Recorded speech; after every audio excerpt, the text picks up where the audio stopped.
Hey, welcome back. How y'all doing, everybody? I hope you all had a good 4th of July. It's your boy, the Crooked Commish, back at it again to talk some more fantasy football with you guys. Like I said, took last week off, had the holidays coming up, so I had a good 4th of July. I hope everybody out there had a nice, safe 4th of July as well. Mine was a little boring, kind of calm and relaxing, but I'm okay with that, kind of saving my energy for this upcoming weekend. With that said, you may be asking, what's on tonight's agenda, Commish? And I'm happy you asked. Tonight, we're just going to talk about the AFC quarterbacks and go division by division, breaking it down as far as which quarterback is the best quarterback in each particular division that we think, as far as fantasy-wise, has the more fantasy relevancy. So, with that being said, I have my boy Mouth on here to talk it over with me as well. And after that, next weekend, we'll go over the NFC quarterbacks. So, without any further ado, let's get the show on the road.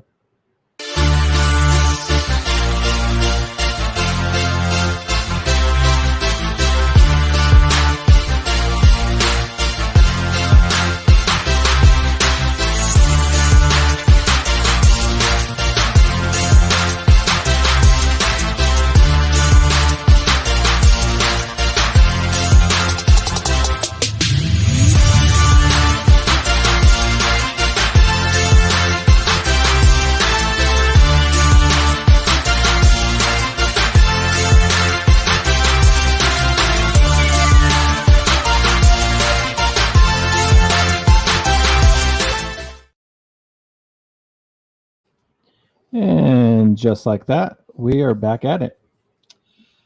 So now that days are kind of going by, we're about only like 2 weeks away until the Hall of Fame game comes on.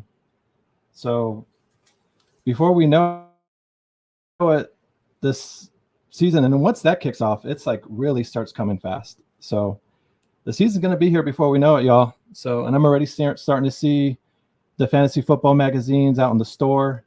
I know I'm kind of a fossil when it comes to that. I know the majority of people don't really mess with the magazines just because they become so outdated. Everyone's just used to doing everything online because everything gets updated quickly, which makes sense. I get that, especially if you're doing your draft over the computer as well. All your information's there. I can understand how you really wouldn't need that.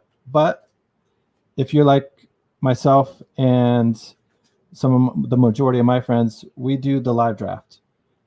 So not to say that you can't have your computer out in the open with that as well.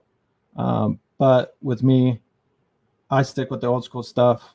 I make my own top 30 list as far as quarterbacks. And then, I have a 60 list for running backs and receivers as well, as far as what I prefer and what I think is going to happen. So with all that being said, let me go ahead and bring on my guest host here. You all know him by now as the Mouth. What's up, people? How you doing? Not a damn thing. Cheers, buddy. So how was your 4th of July, Mouth? I spent a lot of time at a fucking pool, drink a lot of beer, so I have fun. Good. Well, being in Arizona, yeah, the pool is definitely a must. So yeah, it's like 118 degrees right now, and I had the AC blasted, so best I can because this motherfucker keeps going out. But that's a different story. That sounds like you're having just as bad luck as Aaron Rodgers did last year.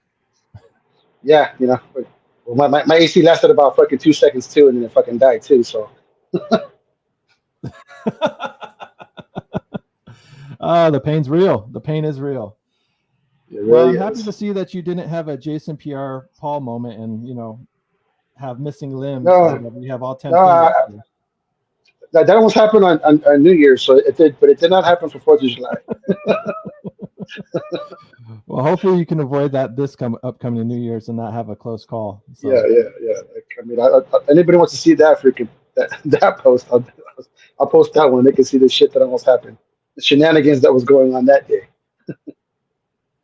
Never trust your girlfriend to freaking to tell you the instructions on how to do a brand new freaking highly explosive fireworks.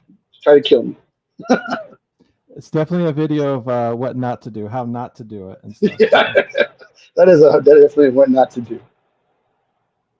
Well, Matt, I hope you're happy to hear that we are now back live on Facebook as well, along with time. Yeah. along with being on YouTube and Twitter or X or whatever Elon's calling it nowadays. But we're also on TikTok as well. So if any of you kids out there that are on TikTok, find us on there and join there. So, but let's get this show going here and talk about some of the AFC quarterbacks this year and how we think they're going to do this upcoming season. And we'll go ahead and kick it off with the AFC East, since they have a lot of the majority of the good quarterbacks there in the AFC there. So last season, the leading guy in the AFC East as far as yards ended up being Hawk Tua Tagovailoa. I was waiting for that. Like, how long was I going to get to the show? Fucking guy. Yeah, it was coming, man. That's the hottest thing. I knew it was going to come. I'm seeing it everywhere. That might be my fantasy name if you get Tua. Hey. Tua. We already discussed that. I'm drafting him just like I fucking have that name. So, anyways, he ended up finishing the season with over 4,620 yards, 29 passing touchdowns, 14 interceptions. Didn't really have any rushing touchdowns, so that's never really been a big part of Tua's game, especially since he's had those concussions. I don't think the Dolphins really want him to run that much. But obviously in second place there was Josh Allen with 4,300 yards, averaging about 553 yards a game. He had 15 rushing touchdowns to go along with his 29 passing touchdowns. So even though he didn't have the yardage there, I think fantasy-wise, he was definitely the better play. Not by leaps and bounds. Tua definitely had his good season last year as well.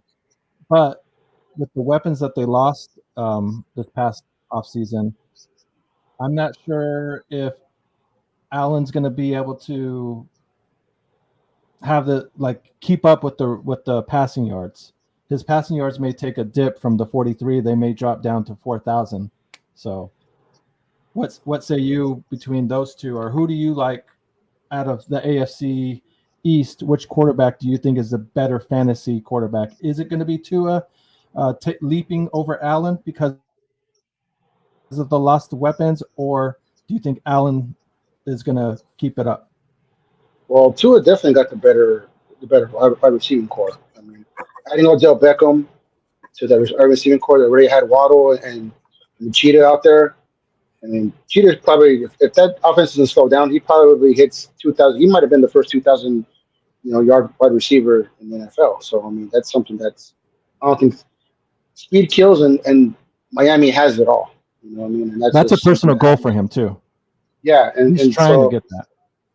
For me, I think Tua is creeping into that top 5, 6 or 7 like QB. He might not be one of the first 3 coming off the board because Josh Allen's still going to. In the past few years, he's been a beast when it comes to him running the football and getting those cheap touchdowns in the goal line, and just going down the field. I mean, those big shots over the top to Gabe Davis and this guy and Diggs and everybody like that. So he definitely had a lot of big play, potential when it came to the offense. And so I do think that possibility is going to definitely take a step back because of the fact that he don't have the same offensive weapons, but the kid out of Florida State, I think, is what we talked about before. I think he's someone that's going to surprise a lot of people Coleman. In the offense because there's no one else.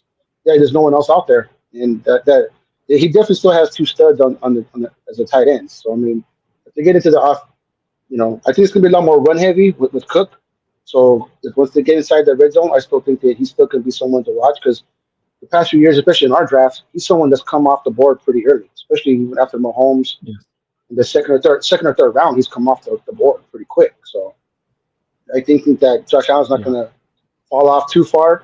But I think Tua is definitely someone you want to keep an eye on because he had all those yards and that offense, is not gonna just go away. I mean, Mike McDaniel's he wants to let everybody know how smart he is, and that's the only way to do that is to make Tua look like he's the MVP. So And I think Tua is a sneaky pick. He's a sneaky pick that I think you should definitely pay attention.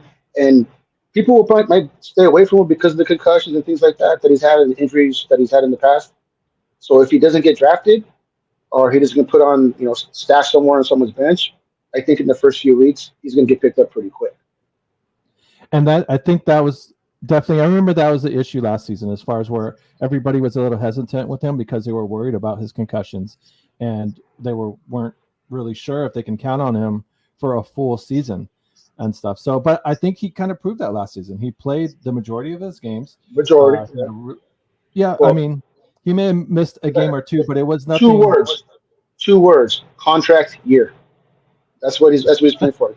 If he wants to get paid, he has to show that he can duplicate it again. So everybody knows that if you want to get that big money salary that all these QBs are getting right now, he wants to be a 50 million plus guy like everybody else is.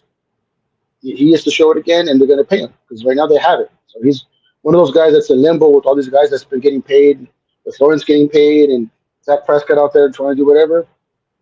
Tua is definitely someone saying, I'm about to get next. So that's always a motivation. And for fantasy, that's great for whoever wants to pick him up. Right. And I think that's the thing with Tua is he definitely has no excuses. He has more than enough weapons around him. They didn't lose anybody. Like you said, they only gained someone in Odell. Now, don't get me wrong. It's not like Odell's the same Odell that was in with the Giants or anything like that. He's definitely a shell of himself. But he's still a veteran who knows how to run good routes.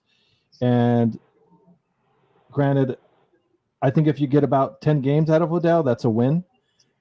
Anything more than that is he's just another guy who runs really fast, and a whole bunch of people who run really fast in Miami. Like it doesn't matter who's coming at his A-Chain or Mustard or freaking Waddle. They're all freaking sprinters. They're all fast as hell, and they're all potentially taken to the house anytime they touch the ball. So although Beckham's going to fit right into that team, I think he'll fit a lot better into that team than he did in Baltimore last year. I think he kind of got schemed out of a lot of games. So I don't think he's going to have 1,000-yard, 80 catches and a bunch of touchdowns, but I think he's definitely going to have his moments. And those moments will help Tua when it comes to fantasy because, one touchdown turns into 3 real quick. And your day that turns from 12 to 13 points turns into 28, 27, real fast when it comes to that offense. I think if Odell gets anywhere from 60 to 65 catches and about 6 touchdowns, that's probably a successful season for him. Miami should kind of chalk that up as a win there for them. Oh, yeah. He's not getting paid a bunch of money. So he's definitely a flyer that they're taking on him. And now talking just to round up the last 2 QBs in that division, we obviously have Aaron and Aaron Rodgers there. Not much to talk about with last season since he only played about 4 minutes and then it was bye-bye with the ACL. So coming into this season and then looking at the other team there in New England, they have Bailey Zappi there who had about 1,200 passing yards, 6 touchdowns, 9 interceptions, nothing to really get excited about. He's someone, if you're going to draft anybody from that team, it was going to be Drake May, the rookie there. Coming out of North Carolina, his senior season, he had about 3,600 yards and 24 passing touchdowns with 9 of those and then 9 rushing touchdowns. So how well is that going to translate into the NFL is to be seen. I think out of those 4 QBs, just by default, New England's going to have the worst ones just because you're messing with the rookie quarterback, and it's not like you're giving them a lot to work with, like a great running game or a stud wide receiver. That team's a mess. So they're going to be a top three the worst drafting. option.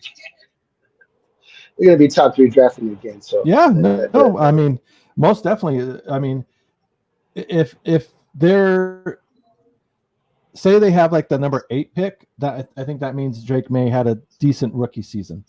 If they're like that has a pricing. But I mean, they got a rookie head coach. They got a rookie quarterback. I mean, that doesn't really spell a whole lot of success. So you never know, though. You never know. It worked last year in Houston, so you never know.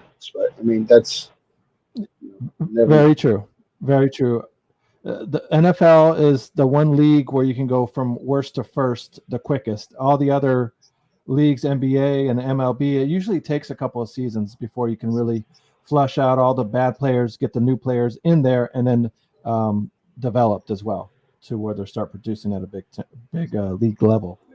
So me personally, I think in the AFC East, even though Josh Allen is still Josh Allen, it's not like he's gotten old or anything like that. I think those 15 rushing touchdowns is going to take a dip to maybe get about 10, which is still good. You know, if he gets anywhere from 9 to 10 rushing touchdowns for a quarterback, it's still good. But because of the subtractions there,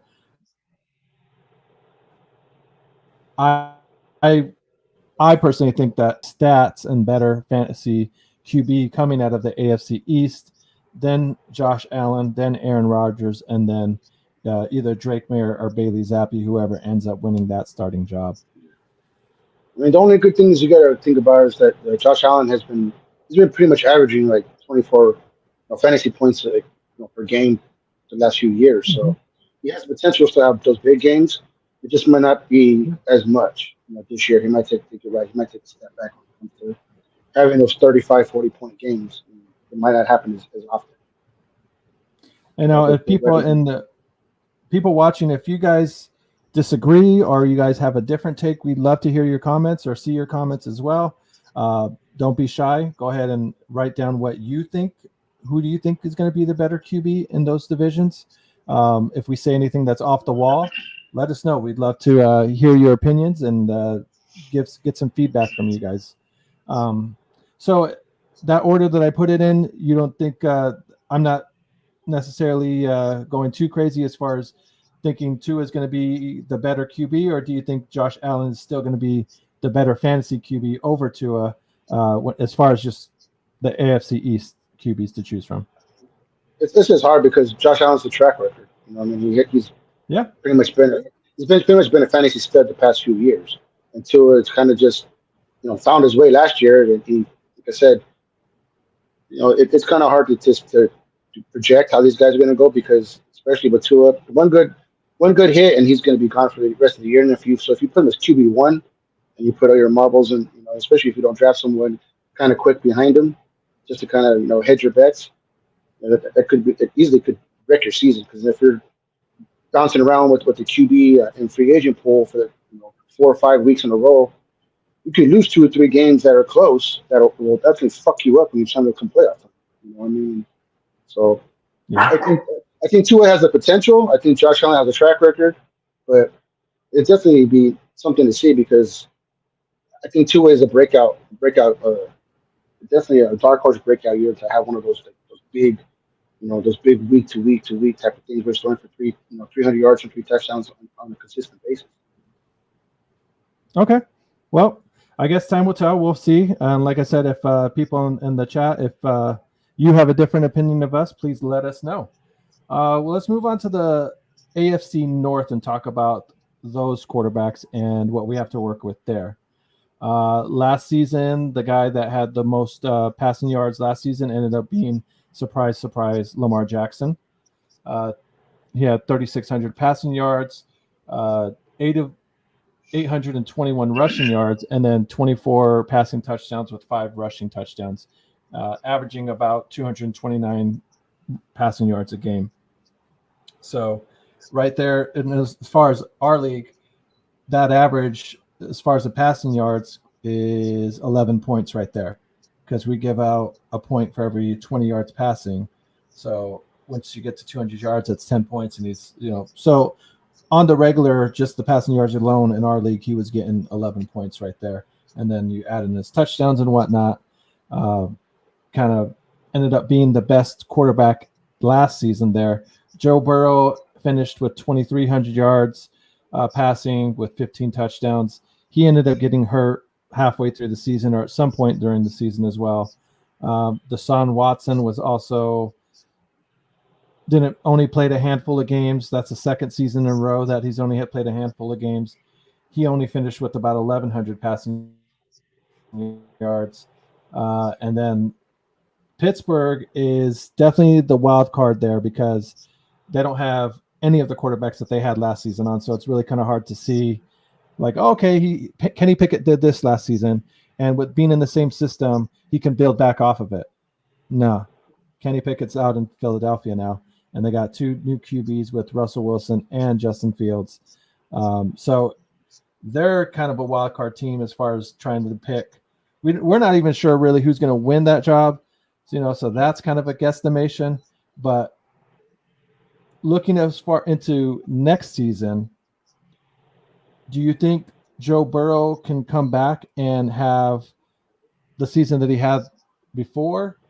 Or do you think Lamar Jackson is still going to be the best fantasy QB coming out of there because of his rushing touchdown, threats? I think Lamar is always going to be great in fantasy. He's for the past 3-4 years in our league, he's usually right between. I think Josh Allen kind of jumped him a few times in our league, but he's pretty much either 1, 2, or 3, and he's usually one of those ones that I can pick first. And depending on our league that we've had and others I've seen, like usually goes sometimes as much as the first or second round. And coming off an MVP season, at least he's shown that he's had that ability to still, produce it in the league and as a fantasy person. Joe Burrow, he's the first year he got hurt, comes back, has 4,000 yards and throws for 30 touchdowns for 2 years in a row, and it's great, and then gets hurt again. So he's another one that you have to like draft him thinking that if he stays healthy, you're going to get more games, that are 300 plus yards with 3 touchdowns or 2 touchdowns at least, than not when it comes to Joe Burrow. Only problem is that you don't know which season you're going to get from him. So it's kind of scary. I mean, they lost some weapons, but between him and Jamar Chase, like they're still, if they're both healthy, they're going to have a great year. They've both already proven it, and every time they have a great year, they go to a Super Bowl or to an AFC Championship. So I mean, that just shows the type of capability that they have if they're both healthy. That's just the problem with them. That you don't know what Joe Burrow you're going to get. And if you're going to get that, you're going to get Macaulay Culkin, or are you going to get Joe Cool? You don't know which one you're going to get. So yeah, well, they're hoping. The good thing is definitely with Burrow is having Jamar Chase there. He still has his main receiving weapons there. T. Higgins is still there. He may not be the happiest receiver, but he's still there. I think it's definitely going to hurt him losing a valuable running back like Joe Mixon. And Tyler Boyd is gone as well. And I think that he's going to notice that as well. And that's the thing is that Higgins hasn't been able to stay healthy either. So that's another problem. Higgins has been in and out of the lineup. So, you're losing some weapons and then people staying healthy, including Joe Burrow. I think Joe Burrow is the best quarterback in that division when he's healthy. When he's healthy, okay. Even though Jackson's over there winning MVPs and he's a flashier one. I think he's a flashier one and does everything. But the one thing that he's been able to do that Jackson hasn't been able to do is beat Patrick Mahomes. So I think he's the better QB. I think he has the potential to have the better stat line. I think he's a guy that will throw for 400 yards and 4 touchdowns a lot more than Jackson ever will. I don't think Jackson is not going to be able to not do that on any given Sunday. I think he could. It just shows that Joe Burrow does it more often and he's capable of doing it more often. So for fantasy, I think he's very close in that top 5, even with an injury. Do I get someone behind him that I think that might, put in there just in case I lose Joe Burrow for 3 or 4 weeks for like last year when he had like a hamstring or a groin or something stupid that stuck around and ended up ending his year.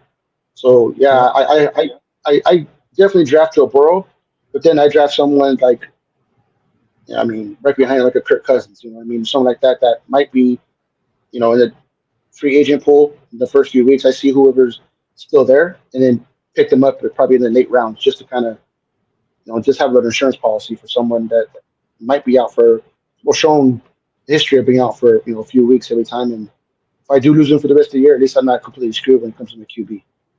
But definitely, if he's healthy, he's QB1 every week, and he's going to win more games than losing for you when it comes to Sunday. And that's fair. I mean, and I'm going into the season, me being worried about Joe Burrow or thinking Joe Burrow is going to get hurt really isn't on my radar. I mean, it's the NFL. Anything can happen, obviously. But that's not me personally, as far as just something that, like, I'm really deeply concerned about, thinking that, like, oh, man, it's going to happen again with him, where he's had, like, a big-time history with it. Kind of unlike the other guy in the division with Deshaun Watson. It's now been 2 years in a row where he's had really shitty years and just not really staying on the field at all. That's a guy I stay away. I would not draft him whatsoever. He hasn't played a lot of football in the last 4 years. He has not. Like, he hasn't played a lot of football. He hasn't shown to be the Deshaun Watson in Houston whatsoever. And he has a good team around him. I mean, Joe Flacco got off the couch and took him to the playoffs. So, I mean, correct. If he's 80% of the Deshaun Watson that was in Houston, they're going to be fighting for the division, at the very least fighting for a playoff spot. But he hasn't been able to show that he's anywhere near that capable to be someone that you would even think about drafting. Someone that, even if he wasn't a free agent, I need him for a game, I probably still would have drafted him. You know what I mean? I'd rather go get Russell Wilson or Justin Fields, depending who's playing, whoever's playing in Pittsburgh for that one. He's definitely the last QB I take in that division. Yeah, and that's what I'm thinking too. Is like the fact that he's had back-to-back years like that. I would be a little surprised if Deshaun Watson gets drafted. Actually, I mean, in your typical 12-man league. I mean, I guess if you're in a 14, 16-man league, it's kind of all hands on deck. You really got to look at everybody. You can't. Yeah, you go deep then, and maybe then you might put him on the roster. But even then, I think there's way too many better options to put. He hasn't shown the ability to stay healthy. And when he does stay healthy, he hasn't shown the ability to play well. That's disappointing. Especially all the money. He's stealing money right now. That guy's just stealing money. He, whatever his agent is, he can get him more money. He can pay him a nice little bonus because he got paid. He got paid. Who was out of football for damn near like a year and a half, 2 years, and got a big ass fully guaranteed contract that I have no clue how the hell he negotiated that. Yeah, no, I mean, they took a page out of Kirk Cousins for sure, as far as, how to negotiate a fully guaranteed contract. But that's the thing with Deshaun that's so disappointing, is looking at like the Cleveland's roster. It is not that bad. I mean, you have Amari Cooper there, you have Elijah Moore there, you just traded for Jerry Jeudy. You have Jerome Ford, and then you still have Nick Chubb. And then you have David Njoku there as your tight end. And then you have a kick-ass team. To me, it seems like damn near everything's set in place for Cleveland to win and do well, except for the quarterback. The whole table's set. They got the fork, they got the steak knife. They just don't got the goddamn steak on the plate. They literally have everything ready to go. It seems like, but if Deshaun Watson could have a relatively healthy season, play 14, 15 games this season, I don't see any reason why he shouldn't have just as good as numbers as Lamar Jackson had this past season with 35 passing touchdowns, 24 or 35 passing yards, and like about 25 touchdowns. That should be very doable with the weapons there. But the problem is they got a steak that just came burnt. You can't send that shit back to the kitchen because they're paying the motherfucker a shit ton of money. So they're stuck with him. And I think the last 2 years he's known he hasn't played well, and I think he's manufactured freaking injuries, honestly, to kind of get the hell out of the goddamn season because he wasn't playing well. I honestly think that he doesn't care. He's getting guaranteed money. His only contract I think ever to be fully guaranteed, and so I don't see him Right. giving it too. I don't see him giving too much No, I know shit Kirk about. Cousins had a guaranteed contract as well. Did he? I don't know if it was fully guaranteed though. Was it full, that? Was that? I know Minnesota. Yeah, when not yeah, with Minnesota. I'm talking about with Minnesota, not so much with Atlanta. But when he Yeah, first yeah. signed that I contract with wasn't too sure Minnesota, if Minnesota was fully guaranteed. I know it was a lot. I don't know if it was fully mhm. guaranteed. I know Deshaun Watson was fully guaranteed, and he got I think $100 more million than Kirk Cousins, which everybody thought it was deserved when he was in Houston. Not so much when he decided to take 25 women for a ride and pay a bunch of money. Also, I think he's just trying to I think he's just trying to ride the 4 years out and go off into the sunset. That's what it seems like. So I mean, he's definitely buyer beware when it comes to being fantasy league. I would not draft him for anything. Well, when he gets on the football field, along with the helmet, he should be wearing a black ski mask too. So let's see. Jeremy, Nick Chubb still can't run after last year. I mean, the way his knee got blown up, He yeah, might it's not going to be. be interesting He to might be see. done. Might not see him until week 6 or 7. They might IR him the first 6 weeks, and so I mean, he might not even play football But until the second half. I that's mean, where but Ford comes in. that's where the meat potatoes comes though. I mean, like that you're talking about because then Jerome Ford comes in and he's shown to be someone that's capable and actually had a pretty decent fantasy run himself last year. So like I said, if Joe Flacco can come off the couch and do some things, Mm-hmm. Deshaun Watson's even half of what he was. That team should be good. He should be good, and he might be someone that down the line might be eating my words. You know what I mean? In week 6 or 7, he might be getting picked up because he might catch fire. You don't know, but he just hasn't Yeah. shown it. He just hasn't shown it. So I wouldn't draft him. I would just keep him someone, the player to watch, a little star next to whatever his name is, and keep an eye on him because I don't think anybody's going to pick him up anytime soon. Yeah, I think if you're in a 10, 12-man league, I wouldn't be. I think in most of those leagues, he's probably going to go undrafted. Obviously, like I said, if you're in deeper leagues, if you're in a 14, 16-man draft, he's probably going to be on the radar. But at least he's definitely not one of those guys where I think you need to spend an early round pick on him. He's in the 4th tier kind of quarterbacks just because of all the injuries. Real quick, moving on. And talking about the last 2 quarterbacks there in Pittsburgh that they're dealing with, and Russell Wilson. Listen, looking at his numbers from last year, I know they weren't horrible. They were not. They were not. The team didn't do good, but he did not have a horrible season. Like he did have a bounce back year, and from what he had, because the year before that was absolutely brutal. It was absolutely brutal, and so he didn't have a horrible year. I mean, he did have weapons too. But they also weren't healthy. But he was, and that's what you want to see with Russell Wilson. Now he's a little bit older, so you don't know what you're going to get, especially coming into a new team with Pittsburgh. And that such a wild card. That training camp is going to be interesting to see who actually comes out. I'm sure Pittsburgh would love to see Russell Wilson take the reins and cowboy up or do whatever the fuck that he was saying in freaking Denver and do whatever Steelers, but. I mean, Justin Fields is definitely someone to keep an eye on because he's so explosive with this, down the field and running and everything. He's probably the second best runner in the NFL behind Lamar Jackson. I mean, when he gets to the open field, no one's catching that guy. That guy is huge and damn near runs faster than most wide receivers in the league. So, I mean, that's going to be interesting, dynamic when it comes out of training camp. We'll see who comes out on top. I mean, either way, I still think both those guys end up in the free agent pool as well. I don't think anybody picks them up. I think that's kind of a wait to see, just kind of like a Deshaun Watson type of thing. Maybe week 5 or week 6, you start catching fire and then get hot, and you take a flyer on them and put them in your lineup. Especially if you lose your QB. Lose your QB early, your QB1 early, it's usually disaster. So if you catch someone that's on fire for 3 or 4 weeks in a row and they happen to stay hot, you ride that wave as long as you can. And who knows if you can try and dump them off if somebody offers you a trade because they're on that hot wave. I mean, depending on what the rest of your team looks like, if you had picked him up just as a filler type of guy, and then like you said, he caught fire. Yeah, I mean, why not hang on to him instead of just cut him and then see if you can dangle him for a trade at some point? Obviously, I'm not saying that you would be able to trade him and get someone like a Saquon Barkley or some crap like that. No. But you could maybe get a decent tight end, depending, like I said, depending on what holes in your team are. You might be able to flip them for something decent. Especially if you got someone bad that sends bad trades like Neto or Terry. They like to send bad trades. So, Yeah. Those two guys always are hoping to catch you slipping, at some point, and accidentally hit the accept button.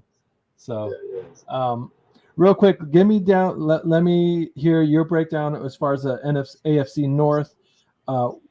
What order do you think, as far as who's going to, for this going into this season, is going to have the better fantasy thing? Is it going to be Jackson again, or do you think Joe Burrow is going to end up, assuming they stay healthy, or do you think Deshaun Watson is I think it's going to stay the way it was. I mean, Lamar Jackson stole the MVP from Brock Purdy, but I mean, whatever, that's different. So I mean, but he had a good year. I mean, whatever. But I mean, he had a good year. He had a good year. He didn't have the greatest numbers, but he had enough to still win. So he was another MVP. And until things are different, he's gonna run around. He's gonna have 10+ touchdowns running and probably another 20+ touchdowns catching. I mean, Mark Andrews coming back is going to boost his numbers. Most likely, I think they'll do some different things. I think Zay Flowers is someone that they're going to have. Obviously, he's on the come up. You know what I mean? And Derrick Henry being there, I think, is absolutely going to change a dynamic for them that they just haven't had, because they've had good runners. Just their running back room has always been just decimated for whatever reason, cannot stay healthy. So I think potentially he has even a better year they could have last year. I mean, Joe Burrow has always just been interesting to me because he has that arm. He has that arm that that you just not much of a running threat at all ever, but not much of a running threat. But when you get your best friend on the outside, and when you win, national championships in college with your boy, and you go to the NFL with them, so I mean, they both got each other paid. So there's no reason to see them slowing down for no reason. Yep, very true. Keith, none AFC Williams and Aduzde still unsigned. Personal opinion with the smoke with Williams not wanting to come to Chicago. They was signed during Hard Knocks, and it adds BS storyline. Yeah, I mean, that definitely makes sense. Hard Knocks is always looking for something to talk about. So I mean, it is weird that Williams isn't signed yet, especially since there's a rookie pay scale. So it's like, how much more is he really holding out for? How much more can you really expecting? So that doesn't make too much sense. Maybe they're doing it to add drama for the Hard Knock show. I don't really think you need to look for drama. I think drama will naturally come along throughout the season. You don't necessarily have to do stunts like this. Hopefully that's Caleb Williams just looks like for attention. Bro. He just looks like attention getter, and I think that kind of scares me a little bit. He just looks like for storylines and headlines. He needs to go out there and play football and shut up. Well, and everything will work out itself. Yeah, I mean, at the end of the day, if he ends up not being a bust and living up to the hype, let's say, then none of this shit's gonna matter. Winning cures everything. Just winning cures. So if as long as he's winning, then he could paint his nails and his toenails for all we care. But when he's not winning, it's going to become an issue. Pink phone case, because I mean, honestly, I heard something that what's his name, the head coach could either be coach of the year or be the first one fired. There's odds on both sides. They could be the I'm like, what the fuck? That is crazy. Like, how the hell can you be both on both sides? Like, it's the number one side, but odds on both sides. Like, and it definitely happens with Caleb Williams because then he doesn't have the right mind frame. You know what I mean? He's a rookie. He needs to go in there and just win the locker room. And how you do that is you go out there and you play football and stop worrying about this other nonsense. You need to get his ass in there in training camp and start doing stuff. And the Jersey tell that they got a squad that could definitely make some noise. They're in a tough division, but they could definitely make some noise. You know what I mean? Is he the guy who won a Heisman, or is the guy that kind of basically backed into the freaking NFL and knew he was going to be the number one pick? So kind of like, I don't know if he took some time and just kind of tanked it in that last year. He just didn't want to get hurt. I don't know, but hopefully he's the Heisman guy for you. Not for me when he plays you guys. Hopefully we see. We don't see you in the playoffs and we don't have to whip your ass. But either way, you know what I mean. Yeah, well, we'll definitely get into that more next week when we break down the NFC QBs. But I'm hoping, like I said, me personally as a Bears fan, I'm hoping he lives up to the hype. So, but with that being said, let's go ahead and we're about halfway through. Let's take a quick commercial break and hear a word from our sponsors. Listen, shout out to my man Terrence from Chicago's Clubhouse podcast, from the Moore's Brewing Company here in Chicago, Illinois. All right, we got bros out here putting out this for the Moors. It's tasty. I didn't even have to come on here lying about this.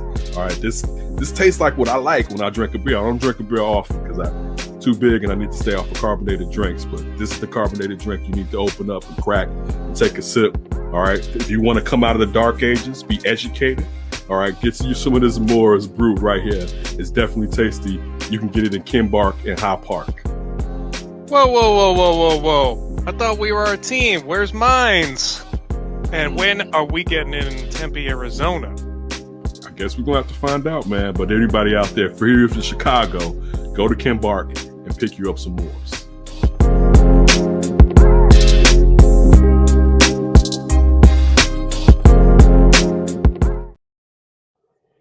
Yes, thank you, Moore's Beer. They also got a new flavor out there you ought to try out. T-Nick was drinking it the other night, this past Tuesday night and stuff. So check out T-Nick, Foul Mouth, JB Stats, and Frank the Tank on every Tuesday night as we go over Bears football, along with all Chicago sports. We talk Sky Basketball, WNBA. We talk about the Bulls occasionally because of and trying to figure out what the hell they're doing. Some Blackhawks and stuff as well. So all Chicago sports on Tuesday nights at 8 Central. And then on Thursday nights, we have our baseball show Plunked. So there we go over all the White Sox and Cubs news of the week. So with that being said, we want to thank you guys again also for joining us. Please hit that like button. Please subscribe to us. Share us with your friends that are also into fantasy football as well. Introduce them to the show. And hopefully they'll drop a like and subscribe as well. So, Keith, let's see. Before we get going again, better chance he sticks around. Last year, Flus had to take over the D because DC, well, yeah, that was a crazy situation for sure. Walsrent's going to take over the offense. Yep, definitely. We'll definitely get into that next season or next week for the NFC. So staying on schedule here, let's go with the AFC South and talk about the rookie that won Rookie of the Year last year. CJ Stroud ended up finishing with over 4,000 passing yards. He was the leading passing quarterback in that division. Behind him was Trevor Lawrence with just over 4,000 yards. Then you had Anthony Richardson, the rookie, who only played about 4 games before he ended up getting knocked out. I think he separated his shoulder, and that took him out. And then Will Levis looks like he's going to be the starting QB with the Tennessee Titans. And he had about 1,800 passing yards. Only 8 passing touchdowns, so it really didn't do too much. Still trying to get his NFL legs, QB legs underneath him, so to speak. So with that being said, CJ Stroud definitely going to be the hot topic, definitely going to be the guy that everyone's going to be looking at to see if he can top what he did last season. Do you think he's going to have more passing yards, go over I've seen the 60 rushing touchdowns and over the 23 passing touchdowns? I mean, all they did was double down. You know what I mean? They went and got, Mixon. And they went and got Diggs. They already have a really good, young receiving core that he did really well with last year. So, I mean, I don't see him taking any kind of step back. I don't see a sophomore slump with him. He didn't look like the game was too big for him, especially when he got to the playoffs. You know what I mean? Now, right. things will be interesting to see when he becomes the hunted. You know what I mean? And it get more game tape on him, and then he becomes someone that they, obviously try to do much they can to take away from him. But Texans definitely doubled down and to do whatever they can so that he wouldn't take no step back. So I could see him going for 4,500 yards and 30 plus touchdowns again. Okay. I mean, the guy was pretty. Looks like Keith is pushing the under on that. It was pretty special. I mean, I could be wrong, like I said, but we'll see. But you don't double down like that with he definitely got a legit number one, in Diggs. So like I mean, Stephon Diggs was over 100 catches and 1,400 yards and 10 touchdowns, pretty much every year at Buffalo. So with Collins and and Tank Dell and everybody else out there, he has weapons to go over the top anytime he wants to, and he did a lot last year. So I don't expect him to take anything. I don't expect him to be all of a sudden throwing for 3,200 yards and for like 20 touchdowns. I mean, the guy scored pretty much average about 20 points a game last year. So I mean, for a rookie, come in there and be dependable, 20 points a game. I mean, you would love to see your QB1 give you 20 plus points every week. And that's pretty much what he was. Pretty much what he was around. So I mean, I see him being one of the at least 6 or 7 QBs. I mean, the top QBs are always going to be Mahomes, Burrow, Jackson, Allen. But I see him sliding into that 5th to 6th, range, especially with people like Russell Wilson and Aaron Rodgers taking steps back and probably not being drafted this year, or not very high this year if they are drafted at all. So I think he's going to be someone that people just hear a name and want to go pick him up. That's fair. It says Diggs is a whiny bitch. If he doesn't get the ball, Dell's coming off injury, and they got some tape on him now. All true. I mean, Diggs definitely can be emotional if he's not in the game plan. But I think that's something that hopefully Houston was aware of that. Like, you have to know drafting a guy like that you're going to feature him. He's going to be someone that's featured. And if you're planning on using him as a decoy, he's going to be pissed off real quick, and that's not going to work out for you. Sure. But I think Coach D'Amico has built a good culture there. And even his first year there, I think he built a good culture. And a good, he's someone I think you can go over there and not say put him in line, but at least get him to be like, hey, you know what? We got a lot of weapons out here that you want to keep playing around the NFL for a while, because there's plenty of freaking tape on people who like to talk shit and be stupid, and they're not playing when they have a whole lot left in the tank. So if he wants to talk your shit and be stupid on a playoff team, then he'll be out the league pretty quick. So he has a choice.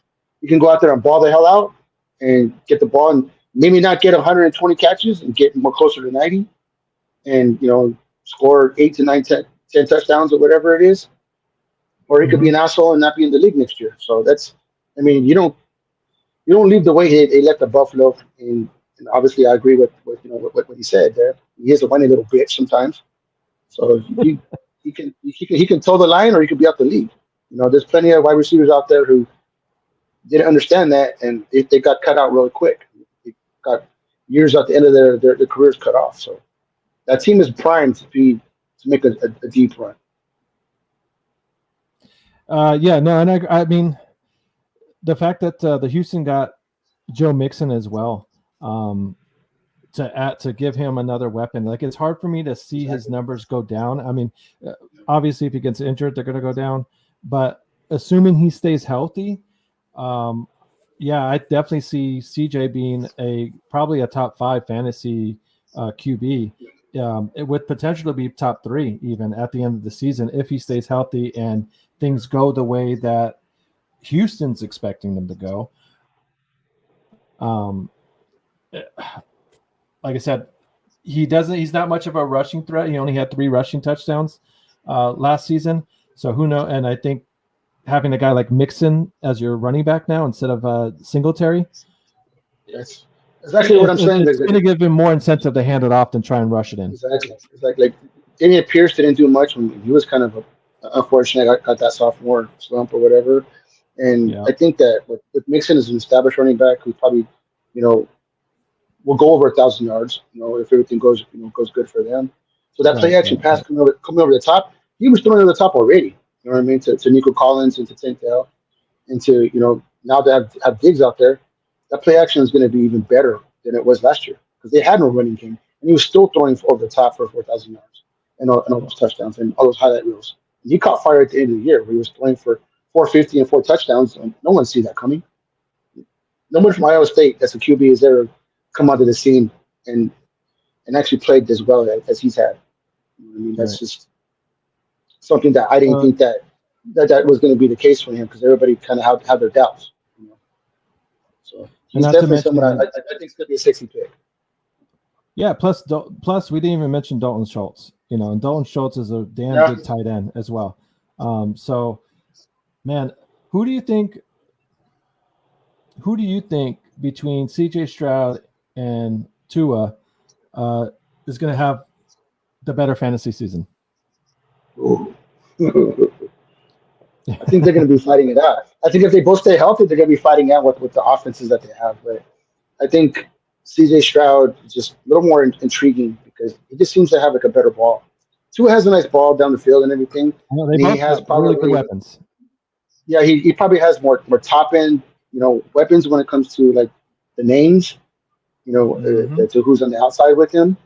But I wouldn't sleep on CJ. Actually, like I said, going for 4,500 yards and throwing for 35 touchdowns.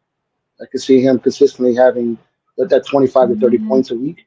So, I think he's someone that's going to go a lot sooner than most people think when it comes to draft time in fantasy leagues.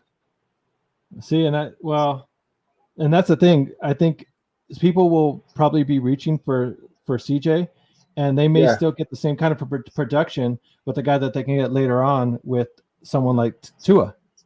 So CJ may go in round 5 or 4, and you still may be able to get Tua like in 7 or 8. Yeah. So I think it's always those runs. It's always those runs. You never know when the QB's going to start coming off the board. Yeah, I wouldn't be surprised if Tua ended up having the better season than CJ. Not by much. Like I said, I think they're going to be neck and neck, but they both have really good weapons. But if Tua we have already seen can throw over 4,500 yards, it would be a hell of a step for CJ to do it in his second year to double that. So, I mean, if it was between those two, I would think Tua definitely would be the better choice of the two, and you could get them at a later round in the draft. So, but sure. But like I said, I think he's going to be a sexy pick. I think he's going to be a sexy pick. I think in most drafts, you're going to hear a lot of people say reach, real soon. So. True. And then Keith, we're just about to talk about him. Richardson looked good too with Pittman and Indy. I think it'll be between them two, Stroud and Richardson. Lawrence, we'll see. He just got paid and lost Ridley too, right? Yep. Ridley is gone. He was a one and done over there. He moved on to Tennessee. So, let me go ahead. Speaking of which, those two. So we have Trevor Lawrence, we have Anthony Richardson, and then we have Will Levis to round out the AFC South there. Lawrence lost a guy, but I think he picked up Tyler Boyd from Cincinnati, so he got that replaced. Not necessarily the same level as Ridley and Boyd are on the same level, but Boyd's a decent receiver. I think there's not much of a drop off when it comes to those two receivers. And then Richardson, I think he has, like he said, Pittman. And then they drafted the receiver out of Texas, Mitchell. And I think he's going to be a real valuable weapon. Not to mention that Richardson also has Jonathan Taylor as well. So I think Richardson's a real sexy pick. I mean, health is his biggest issue. And Richardson has had issues staying healthy even in college as well. So you can't play hero ball in the NFL. You can't be running over linebackers and safeties and think you're going to be there for 16, 17 weeks. And he had those ups and downs. He had a 30-point game last year. He looked great, and then he had like a couple of rookie games where he didn't look so good, and then he got hurt. So it's hard to say what he might be this year. He did look good with Pittman, and what looked good is he looked good throwing the ball down the field, which was something that was question marks when he came into the NFL. So he's definitely someone that I don't know if he's going to get drafted in most leagues that are 10 to 12 people in the leagues, but he's definitely someone that you drafted. I think you put a star by him and you keep a watch. I think he might get put on some people's benches. I don't think you start him. Not in a 10 to 12 team league. Maybe the 14 to 16 league, and maybe if you have a two QB league, maybe you put him in there. But I don't think he's a QB1 only because you didn't get to see enough of him. And that honestly sucks because Indianapolis came, out of nowhere to be, a playoff team and stuff like that. So it would have been interesting to see what they look like with him for a full year. Yeah, and I agree, Keith. I think he definitely does need to learn to slide. He can't be thinking he can take the same shots he took in college and still get up and bounce right back up. So, and that was the other thing with Richardson too that was so frustrating. It's not like even in the games that he did play, there was a lot of those games where he got taken out because of one thing or another. And sure, maybe he came back in later or he came back in the next game and stuff. But it's so frustrating to count on him, like you said, as being a starting guy if you can't even count on him to finish out the game. If he's going to, if it's a hamstring or a concussion or whatnot. If he's your QB1 and he gives you 7 points, you're fucked for your week. You know what I mean? Right. If he comes back in and just has the ball off a bunch of times, it does nothing for you. You know what I mean? So no, I can't trust him. I wouldn't. You know what I mean? I think NFL wise and football wise, yeah, he's great for football and it's great to watch and everything. But when it comes to my team, I'm not trusting his ass. Yeah, I think he's a true dark horse for sure. I think he's going to get drafted in most leagues. I really do, just because of the potential of him is so high, and then he has all the weapons there. If he's your starter week 1, I wouldn't be completely shocked to he's some people's starters. But I think you're holding your breath as you're doing it. And you're probably like Campbell. They're probably best. I think you fucked up your draft if you put Anthony Richardson as your QB1 week 1. Now week 6, if he's catching fire, one of those guys. This isn't a 10-12 man. If you're in a 14-man, 16-man league. I mean, yeah, that's different. But I mean, I'm just saying, if it's week 1, you did something. You weren't paying attention. You were drunk at your draft. Well, I think so. Looking at the AFC South, going into next season, I wouldn't be surprised if in the order as far as fantasy relevancy, if it stays CJ and then Richardson second with Trevor Lawrence third, and then Will Levis rounding out the bottom there. I know Tennessee's got some decent weapons there as well. It's just a lot of names. That worries me. There are a lot of names, but we'll see with production because those wide receivers, like we were talking about earlier, are divas. So it might start getting frustrating and pissed off at Will Levis can't get them the ball down the field or just can't get them the ball at all. He really didn't show a whole lot in his rookie season that he can consistently do what he needs to do to be a good QB. So I think that he's definitely going to be in the free agent pool when it comes to whatever week you want. When it comes down to if you need a QB when week 7 and your QB goes on a bye, he's going to be there if you want him. And if you want him, I mean, he has decent weapons. Don't get me wrong. I just think that he hasn't shown enough that he's going to be able to get to them on a consistent basis. You might catch, adding a bottle for 1 week, and Bernard Hopkins goes off or something like that, whatever, But you never did that last week. I think last week he had a 4-touchdown game, or last season at some point. Yeah. So I mean, like I said, yeah, he had he caught lightning bottle. It's just I wouldn't keep him there, for 2-3 weeks in a row and think that you're going to make a run because I don't see that happening. But, that would definitely suck. I like that, Keith. Levis is a broken cutler. He's wild, but he can make plays. That's awesome.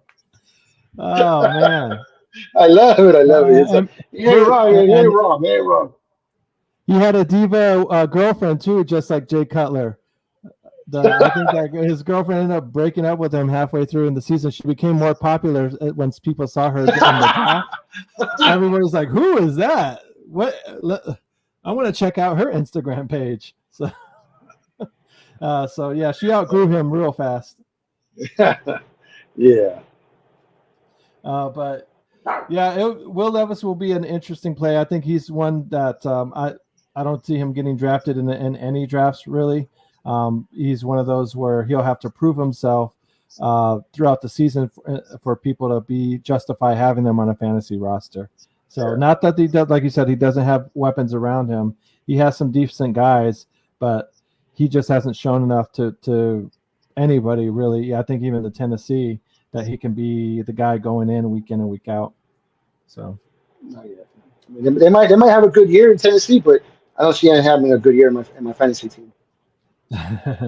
yeah, no, that's fair enough. So all right, well, let's round it off here. We got the last AFC division to talk about.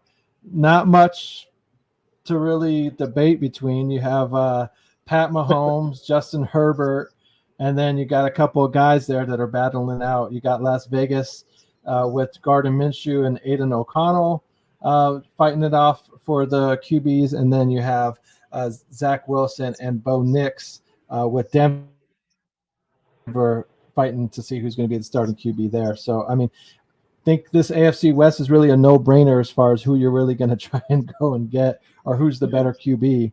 I think the big question is what Patrick Mahomes you're going to get. You know, I mean, you're going to get the guy that throws for 50 touchdowns and 5,000 yards, or you're going to get the guy that kind of regressed. You know, this last year still won a Super Bowl, fucking asshole. But I mean, he didn't have the fantasy, year that he's had for the past few years. So. Yeah, I mean, for Pat Mahomes, he definitely took a step back.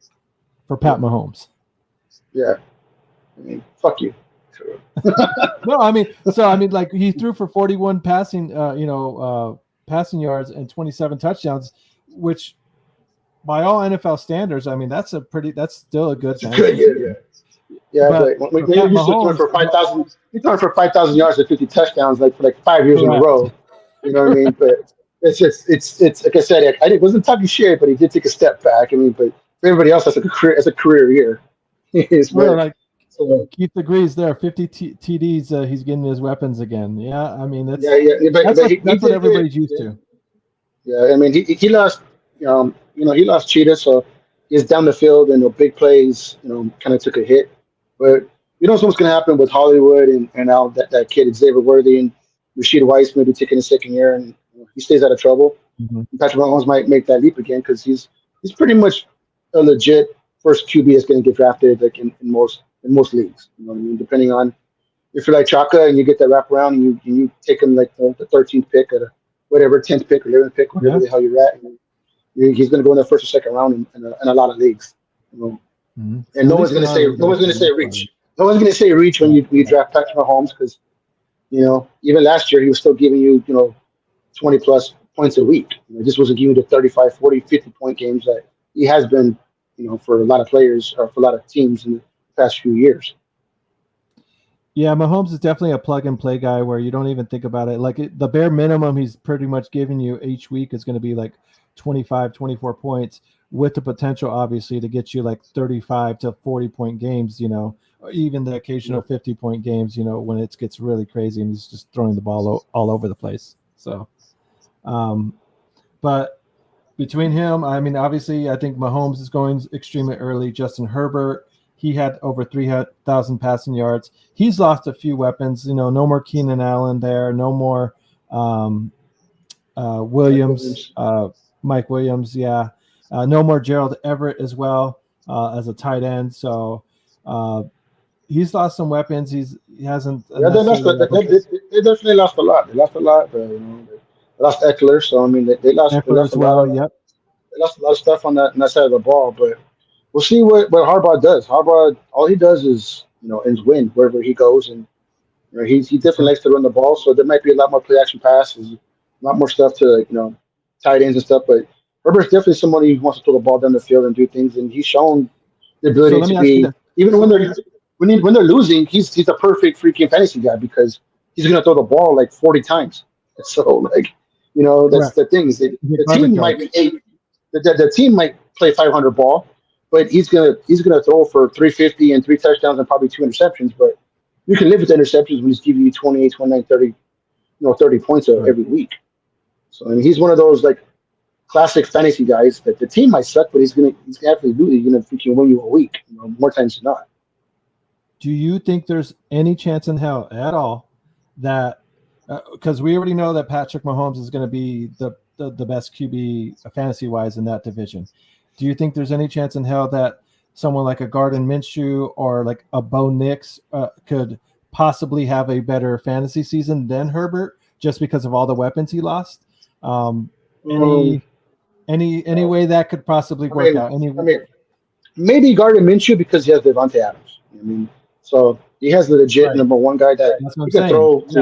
He can throw it's possible. But do I think that Gardner Minshew is a better QB than Herbert? No. Do I think he has the possibility to do things? He's been around for a while and he's taken teams to the playoffs and had good games. He's someone that is one of those waiver wire guys that when your guy goes on week 7, you need someone to pick up. And everybody else is already an asshole and woke up at 12 o'clock midnight on Tuesday and took every free agent. So you go pick up Gardner Minshew, and he blows up for freaking 300 yards and 3 touchdowns on a Sunday out of nowhere. So he has a possibility. Do I think he'll do that for the whole year? No. You know what I mean? But he does have, a legit number one. Bet on it? Motherfucker, anytime. All right, well, I'll do a case of beer. We'll see who has I think Gardner Minshew will finish out with the better fantasy season than Justin Herbert. Hell yeah! Whoever has the better fantasy points. Okay, I like that overall fantasy. But thank you, you want to bet 2 cases, motherfucker? Whoa! Calm down. You should be giving me the odds. You should be giving me 2-to-1 odds there for every one case of beer. I didn't throw the bet out there, damn it. But I'll take it. But yeah, I mean, like I said, he has potential. I mean, if Aiden Connor come out there and win some games and do some things, I think Gardner Minshew could do the same thing too. I don't know who's going to win that QB battle. I think Gardner Minshew is, he did some things in Jacksonville and he took Indianapolis Colts team last year to the playoffs. So I mean, he's not a complete scrub. You know what I mean? So he's someone that's a capable QB. Yeah, and just to show that I'm not completely crazy, Herbert threw for 3,100 passing yards last season, and Minshew, not even playing a full season over there with the Colts, had 33 passing touchdowns, or not passing touchdowns, but 33 yards. So I me't it's definitely within the realm of possibility, especially if he stays healthy the whole season. And he, like you said, there's weapons in Vegas as well. He's got Adams, and then they just drafted Bowers too, so he's going to have a solid tight end there as well. So you never know. Let's see. Keith says Bo Nix and Franklin played in Oregon. Yeah, they did.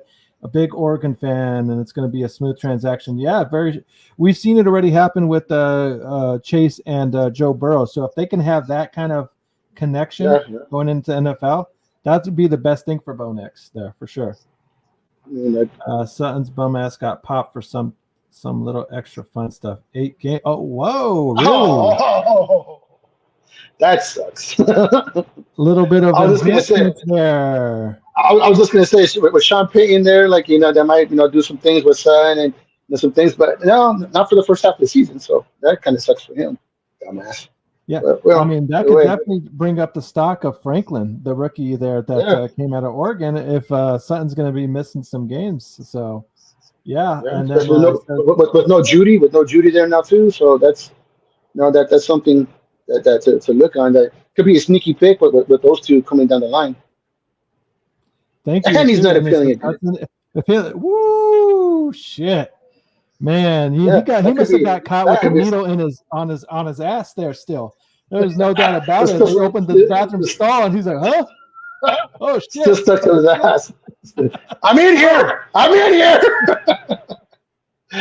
damn! Yeah, that sucks. Yeah, but that's an interesting thing because now you gotta look at that's another dark horse type of thing. You look at that's a bench guy that you put on your bench of Franklin. Is you never know what's gonna happen. So, especially for the beginning of the year, Sean Payton, he doesn't want to look stupid. In the past few years, he's looked real dumb. He wants to go back to being the New Orleans Payton, where he looks like a genius. In the last 2 years, he hasn't. So he wants to try and do some things, and so that might be good for Franklin and maybe Bo Nix too. I mean, he played a lot of football, so he's definitely someone who's seen, was in big games and big stadiums. So he's not going to be someone down from the ACC to the Pac-12 and go to NFL and think, going to a big stadium being too big for him. Sutton did not get traded, if that's what you're talking about.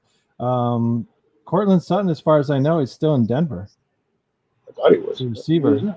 Yeah, the one that got traded was Jerry Jeudy. He got traded to Cleveland.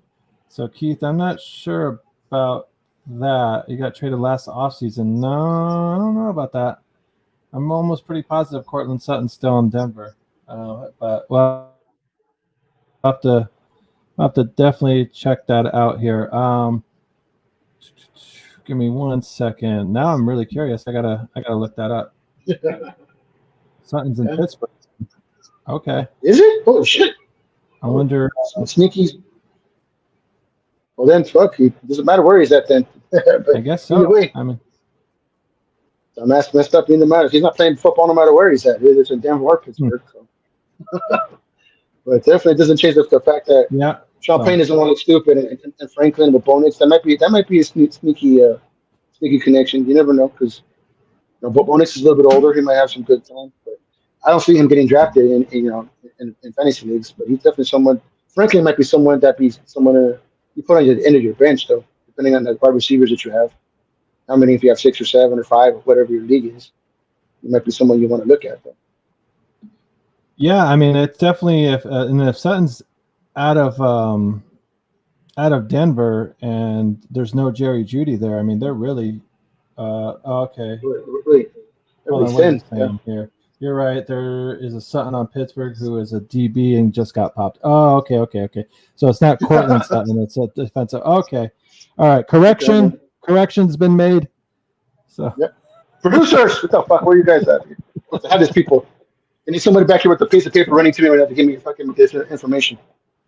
I was going to say that would have been news for me for sure. Like I'm surprised that one would have slipped by me.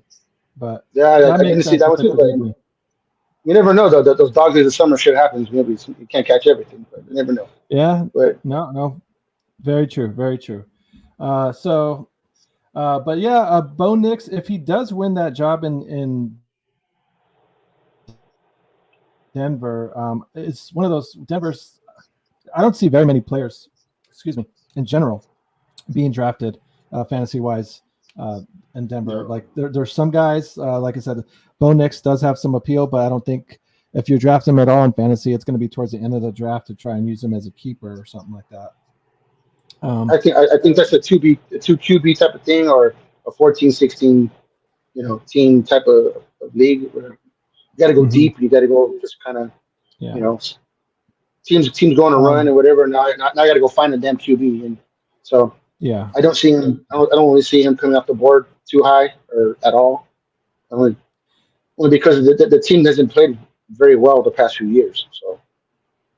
Right, and I know he has Zach Wilson in front of him, and it's not like I'm thinking Zach Wilson's going to get picked up by anybody at all, but it's just still not sure if he's even going to win the starting job. And if he's not going to win the starting job, there's really not much incentive to draft a guy like Nix. It's just someone like you said, let him go undrafted and wait to see if he does anything, and if he does, then free agent wise, maybe use a waiver pick on him if you need a QB, or you're trying to play keep away from somebody else that needs a QB, because that's always part of fantasy strategy. It's not maybe I don't need him, but I know the guy that I'm playing against next week needs a quarterback, and I'd rather go against Aiden O'Connell or some other Will Levis, instead of Bo Nix. I love the shenanigans. I love those shenanigans with those Franklin and whatnot. So exactly. I love those shenanigans. I love those keep away freaking waiver picks. Yeah, sometimes it's not about what I need; it's about what my opponent needs. So, let's see: Williams, Daniels, and Nix will ball. Nix reminds me a bit of Breeze. Okay, yeah. I mean, we'll see. I mean, that's probably why he got drafted by Champagne. He might see the same thing. So. You never know. You never know what's going to happen. Like I said, Champagne looked pretty stupid the last 2 years, so I guarantee you he's trying to redeem himself. Yeah, I can see that. I can definitely see that. So, yeah. All right. Well, we're a little over an hour into the show, and we're pretty much. Was there anything last minute things that you wanted to say at all? Was there any last minute players that you wanted to bring up that we didn't bring up? Before we say goodnight to all these fine people? No, I think we kind of covered that off. We did a good job. I think, obviously, football's crazy because you never know that injuries happen in training camp. Stuff happens, coming into, first couple of weeks in the season. So, it's one of those things when you draft someone, you have all the you see your draft board and it's pretty, and then week 1 or 2, it's all the shit. So Yeah. yes. No, that never fails. After the draft, typically everybody's patting himself on the back, being like, "Yep, killed it." And then about a season or 2 into it, then half of us are shaking our head like, "What the fuck was I thinking?" Like, can somebody trade with me, please? Yeah, we definitely have those friends that draft, and then by the end of the draft, they're already trying to make trades. So Yeah, you never know. Yeah. for sure. So, but all right. Well, I want to thank you for joining me again, and I want to thank everybody in the chat that was able to. Thank you for all the questions. Thank you for all the everything. Always. Yes, Jeremy and Keith, thank you very much especially Keith, you were participating all night, kind of going back and forth and giving us your opinions, and we love that. We love to interact with the chat. We do that in all the shows as well. So we love it when you guys tune in, and we really do appreciate it. So remember, next week we will go over the NFC QBs. This week was just strictly the AFC. So, or at least we tried to stick with that. But next week, Mouth, I believe, is going to join me again. If not, I'll try and have another guest. But if Mouth, you got nothing else, I got nothing else. So let's just go ahead and call it tonight. But like I only got beer in time, my friend. Beer in time. All right. Well, with that being said, thank you again, everybody, for joining us. Please tune in tomorrow night for the show to talk some Bears talk with T-Nick and the gang. Remember, y'all, if you ain't good, make sure to be good at it. Peace. This has been a Chicago Clubhouse Network production.